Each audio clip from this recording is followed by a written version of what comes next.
ஏங்க எனக்கு அடுத்த மாசம் பிறந்த நாள் வருது தெரியுமா? தெரியாது. நம்மளுக்கு நிச்சயம் நடந்த நாள் தேதி தெரியுமா? தெரியாது. நம்ம கல்யாண நாள் தேதியாவது தெரியுமா?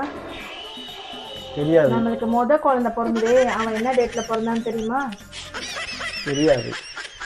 சரி, நான் ஒன்று கேட்க பதில் சொல்றியா? கேளுங்க. வெளியில எவ்வளோ கடன் வாங்கி வச்சுக்கேன் தெரியுமா? தெரியாது. நமக்கு எந்தெந்த எந்தெந்த இஎம்ஐ கட்டுறோம் தெரியுமா? தெரியாது. ஒரு மட்டும் அரிசி என்ன தெரியுமா? தெரியாது. வெளில போய் தக்காளி வெங்காயம் கத்திரிக்காய் இதெல்லாம் வாங்கிட்டு வந்தேன், அதோட விலை தெரியுமா? தெரியாது. இதை ஃபஸ்ட்டு தெரிஞ்சுக்க, அப்படி அப்போ தெரிஞ்சுக்கலாம். அதோ கிளம்பிட்டேன்க்கா. இதோ வந்துட்டேன். ஏங்க கவிதாக்கா ஜாமான் வாங்குறதுக்கு கும்போணம் வரைக்கும் சேர்த்து துணைக்க கூப்பிட்டாங்க. நான் உங்க கூட போயிட்டு வந்துடுறேன்.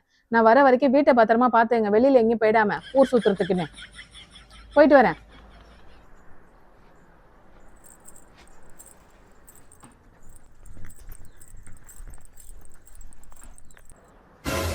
வாடா, வெளில போயிட்டு வர்றதுக்கு சாயங்காலம் ஆகிடும். அதுக்குள்ளே நம்ம என்ன பண்ணுவோம், பீரோவில் போயிட்டு 2 ரோட்டை உருவிட்டு இந்த வாரத்தை ஓட்டிடலாம். ஓகே, பீரோ சார் எங்கே வச்சு தெரியலையே. சரி, உள்ளே போய் பார்ப்போம்.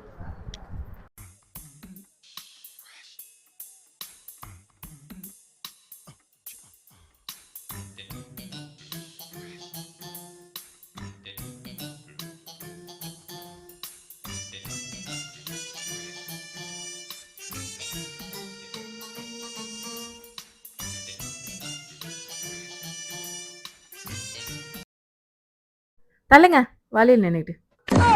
ஐயோ, இவ்வளோ பீரோ திறந்துதான் இருந்திருக்குது. இது தெரியாமல் வீடு ஃபுல்லாக நம்ம தெரிவிக்க மேடா சாவிய. நல்ல வேலை நம்மளை கவனிக்கல. ஐயோ, கூட்டாமலே போயிட்டேன். இங்க என்ன பண்ற? தாகமா இருந்துச்சு, அதான் பெட்ஜை திறந்து தண்ணி குடிக்கலாம்னு இருந்தேன். ஓஹோ, இது என்ன ஃப்ரிட்ஜா உனக்கு? தெரிஞ்சிச்சு. அம்மாடி. ஏம்மா, தோசை வச்சுட்டு போயிட்டா எப்போ நான் சட்னி ஊற்றுவேன்? வரேன் இருங்க.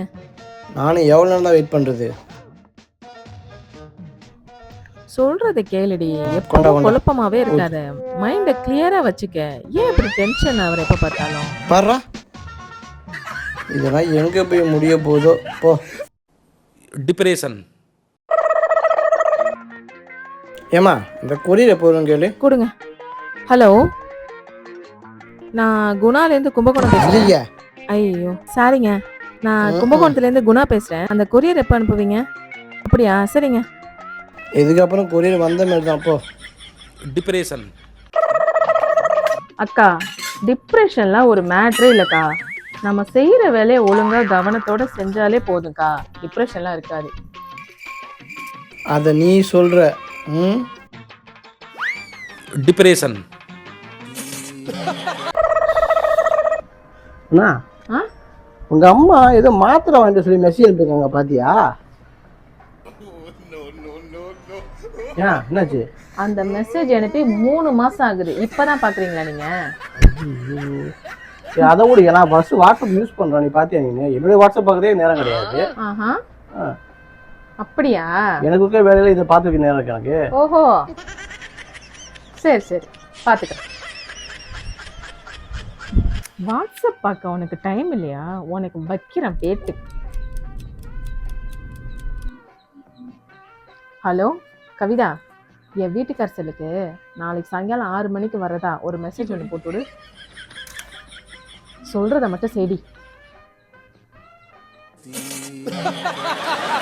இப்போ ஒரு ஆள் என்ன வேகத்துல ஓடியாருவான் பாருங்க. ஏன் என்னாச்சு? ஏன் இவ்வளவு பயத்துல வரீங்க? என் ஃப்ரெண்டு நாளைக்கு சாயங்காலம் 6 மணிக்கு வருதாம்ல. எப்படி தெரியும்? வாட்ஸ்அப் மெசேஜ் பண்ணிருக்கு. ஓஹோ, அப்படியா? எங்க அம்மா அனுப்புற மாத்திர மெசேஜ் எத்தனை மாசத்துக்கு அப்புறம் பார்த்த நீ வாட்ஸ்அப்ல? அது வந்து இப்ப வச்சு 3 செகண்ட் கூட அவளை மெசேஜ் அனுப்பி இப்ப மட்டும் பார்க்க தோணுது வாட்ஸ்அப்ல.